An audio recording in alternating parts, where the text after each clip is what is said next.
Hello, good morning.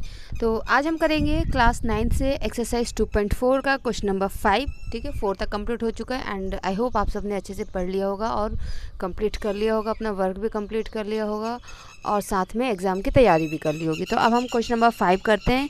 क्या लिखा हुआ है? फैक्टराइज। सिंपल आपको फैक्टराइज करना है। देखिए, आपको ना क्वेश्चन देख के पहले तो ये समझ में आना चाहिए कि यहाँ पे कौन सी आइडेंटिटी यूज़ होगी। कोई एक्सरसाइज 2.4 पूरी आइडेंटिटी बेस्ड है।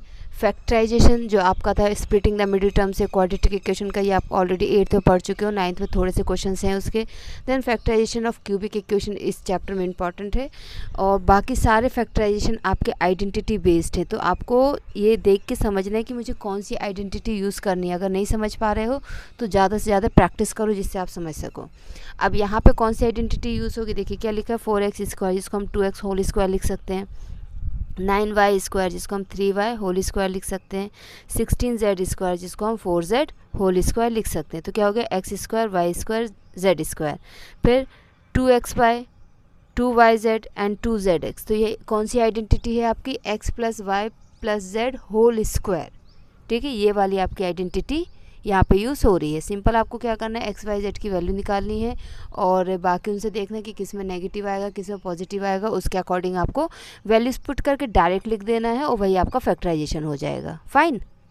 तो देखिए इसमें कौन सी आइडेंटिटी हम यूज़ करेंगे। इसमें हम यूज़ करेंगे x plus y plus z whole square, जो कि क्या होता है, x² plus y² plus z² plus 2xy plus 2yz plus 2zx।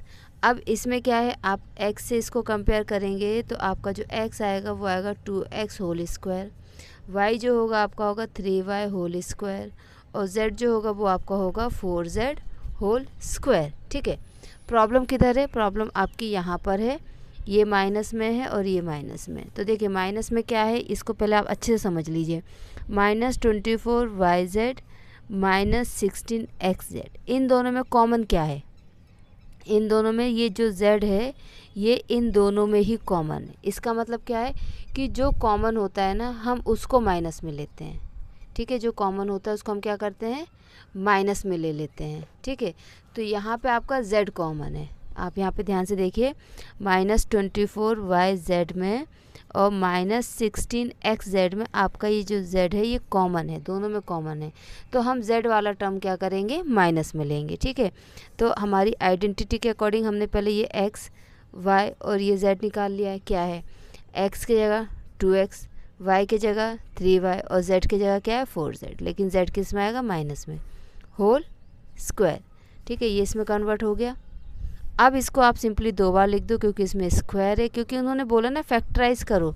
तो फैक्टराइज में तो हमें ऐसे ब्रैकेट के फॉर्म में कम्प्लीटली ऐसे करके लिखना होता है। ठीक है, तो ये आपका फैक्टराइज हो गया यूजिंग द सुटेबल आइडेंटिटी। देखिए अब वो आपको ये क्वेश्चन नहीं देंगे कि use the suitable identity and factorize, direct देंगे फैक्टराइज। आपको आइडेंटिटी पहचाननी है और उसके अकॉर्डिंग आपको फैक्टराइज करना है। ठीक है, इसका नेक्स्ट पार्ट क्या है, 2x² प्लस y²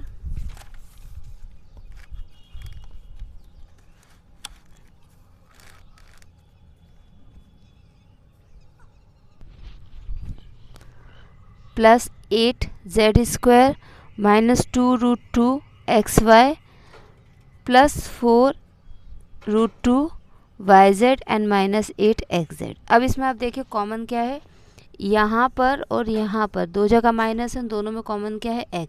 मतलब x वाला टर्म जो होगा वो हमारा नेगेटिव होगा। ठीक है, अब हम x और y और z की वैल्यू निकालते हैं। तो ये 2x², तो इसको हम लिखेंगे √2x होल स्क्वायर।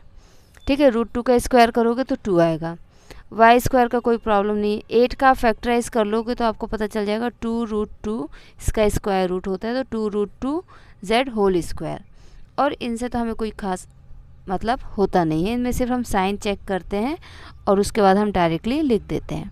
ठीक है, एक्स वाई जेड की वैल्यू आ गई तो आप क्या लिखोगे, √2x माइनस में plus y plus 2√2z whole square. इसी को 2 बार लिख देंगे हम, -√2x plus y plus 2√2z bracket -√2x plus y plus 2√2z। Okay, so ये आपका क्वेश्चन नंबर 5 कंप्लीट होता है। Factorise by using the identity. आपको ये ध्यान रखना है कि हमें कौन सी आइडेंटिटी यूज़ करनी है, इसकी आपको बहुत ज़्यादा प्रैक्टिस करनी है। Okay, so next question next video में होगा। Till then take care and practice well. Bye bye.